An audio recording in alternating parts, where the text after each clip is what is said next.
Good evening, and welcome back to the corner of the internet where we strip away the glitter and look for the beating heart underneath. You're watching Turkish Spotlight Secrets.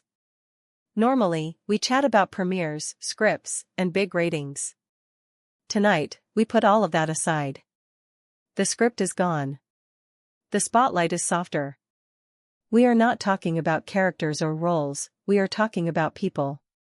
If raw, unguarded emotion matters to you, subscribe and hit the bell. And if you want to help us give delicate stories the care they need, consider tapping the Join Cattle button. Your support lets us slow down, listen, and tell it right. The entertainment world held its breath yesterday. We have grown used to seeing Hzal Subaşı as calm, centered, and in control of her image, quietly resilient, impeccably composed. But that carefully kept composure vanished in a single, disarming instant. While speaking publicly about Erkan Meriç's health, Hazal couldn't dam the flood. What began as a routine update turned into one of the most devastatingly honest moments we've witnessed in a very long time. She put down the armor of the star and stood there as a woman who has stared into the edge of loss. Tonight, we will revisit that breaking point, trace the hidden battle Erkan fought out of sight, and try to understand why her tears carry more weight than an ocean of whispers. To truly feel the gravity, imagine the scene. Hzal stepped in front of the reporters without her usual certainty. There was fragility in her posture that set everyone on edge. Her eyes were puffy and glassy, the kind of weary that only comes after too many nights spent awake. She kept her hands locked together, knuckles pale, as if the act of holding on physically would prevent everything inside her from falling apart. She inhaled carefully, then again. She tried to steady herself. But her breathing gave her away, a rapid rise and fall that painted the panic her words were trying to hide. When she finally spoke, her voice didn't just quiver, it cracked straight through. "You can't imagine how hard these days have been," she said, glancing away just long enough to catch herself. "You have no idea how close we came to losing him." Those words ripped the oxygen out of the room. The press, always hungry, always alert, lowered their cameras without anyone saying a word. The silence was dense and human. This wasn't a soundbite, it was the naked confession of someone who has lived in fear.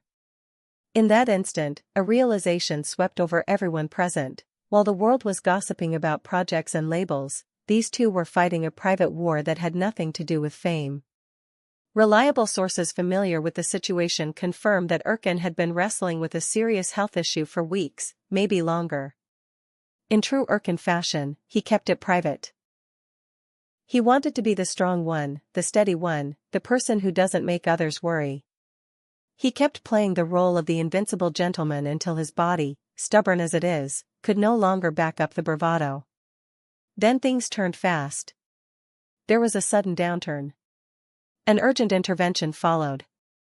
During those critical days, out of sight, off the record, the core of their connection was tested like never before. Hazal didn't send flowers from afar. She dug in and refused to leave his side. Doctors and nurses noticed. They saw the late nights in sterile corridors. The whispers to the ceiling when everything felt too big. The sleepless waiting for results that might change everything. It all happened far from flashbulbs, in the quiet where celebrity means nothing and the only headline is survival. Let's pause here. We ask so much from our stars, their work, their time, their private moments.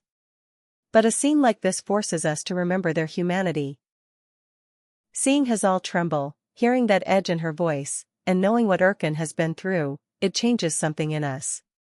Does this vulnerability shift how you see them? Tell us in the comments. Send your strength in words they can read later. And if this moment sits heavy on your heart, tap like to honor the courage it took to speak like that out loud. The memory of those nights is what broke her in front of everyone. She tried to hold steady, and then the wall gave way. She lifted her hand to her face and cried, not loudly, not theatrically, but with that small, aching sob that comes from being so tired of being strong. "I really thought I was going to lose him," she whispered. "Even when he tried to smile, I could see the pain behind it. He didn't want me to worry, but watching him try so hard, it shattered me." The most hardened reporters softened. In her words, the glamour dropped away entirely. It became simple. Two people, one of them sick, the other watching, helpless, terrified, faithful. A person close to Erkan says Hazal's tears weren't only for the diagnosis, they were for everything the diagnosis made her witness. She saw his fear in the quiet moments, the tremor in his hand, the effort it took to look steady. She saw the man she leans on try to stay upright when even breathing felt like work. That sight is its own kind of nightmare. You feel completely powerless, she said, barely audible. And that feeling hurts more than anything I've ever known. It's not the powerlessness of a headline. It's the powerlessness of love meeting the limits of the body. Then came the detail that haunts. In the hardest hours, when Erkan was at his weakest, he reached for Hzal's hand. His instinct, even then, was to protect her heart. He looked at her and said, "Please don't cry. I don't want this to be how you remember me." That one line carried death's shadow and devotion in equal measure. He wanted to remain strong in her eyes, even when strength had left the room. I wanted to tell him I didn't care how fragile he looked, that I was staying no matter what, she managed between breaths. But no words came out. I just cried. The internet heard that and stopped arguing about labels. It wasn't about shipping or status. It was about the proof of something deeper than a word can hold. As for Erkan, he is in recovery, steady, but the kind of steady that requires care. Word travels. And word is that he watched the clip of Hzal speaking. A friend says he was shaken, humbled. "I don't deserve her tears," he told them quietly. People who know him well say he might say that, but he knows what they mean. Tears like that are not for co-stars. They're not shed for acquaintances. That kind of grief belongs to the person who holds the parts of you no one else ever sees. This chapter, unexpected and raw, may be the most intimate one in their story. Where love does not look like roses and premieres, but like worry, fear, fragility, and the stubborn spark of hope. But the most revealing moment didn't happen at the podium. It happened when the microphones were switched off. The image of Hzal crying in public will stay with us, but what followed, away from the noise, is even more human. After finishing her statement, she slipped into a private room down the hall. There, with a door between herself and the world, the dam burst completely. Witnesses say she folded into a chair and pressed her face into her hands. She wasn't crying for the cameras anymore. She was releasing everything she had stored up since the first terrifying sign that something was wrong. Her breathing hitched. She tried to steady it and couldn't. She wasn't just grieving what Erkan had endured, she was grieving the loneliness of carrying it mostly in silence. The fear that followed her into every sunrise. The dread of opening her eyes each morning, scared to check her phone in case there was worse news. Someone who was with her in that room remembers her repeating one line, again and again, like a fragile refrain, "I thought he wouldn't make it. I thought I was going to lose him." Those words show how deep she was in. While the public saw her smiling at events and sharing professional updates, she was living two lives. One for the world, and one for the sterile walls of a ward and the quiet hum of machines.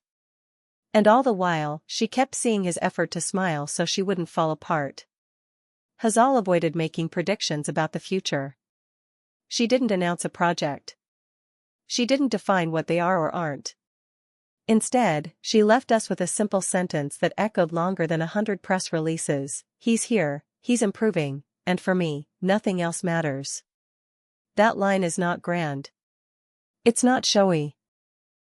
It's the truth of someone who has recalibrated her life around breath and heartbeat and the relief of hearing a doctor say stable. This is not a tale about celebrity. It's a reminder of how fragile everything is and how powerful the ties can be that hold us together when the ground shakes. We are sending our strength to Erkan as he heals, and our deep respect to Hzal for standing there and telling a story that cost her something to tell. This has been a hard episode of Turkish Spotlight Secrets, but a necessary one. We will continue to follow Erkan's recovery, quietly, respectfully, and with care. If what you heard tonight reached you, share it with someone who needs to remember what love looks like on difficult days. Subscribe so you can walk with us through the highs and lows. And if you want to help us keep telling stories this way, consider joining our membership. Until next time, hold your loved ones a little closer. Good night from all of us at Turkish Spotlight Secrets.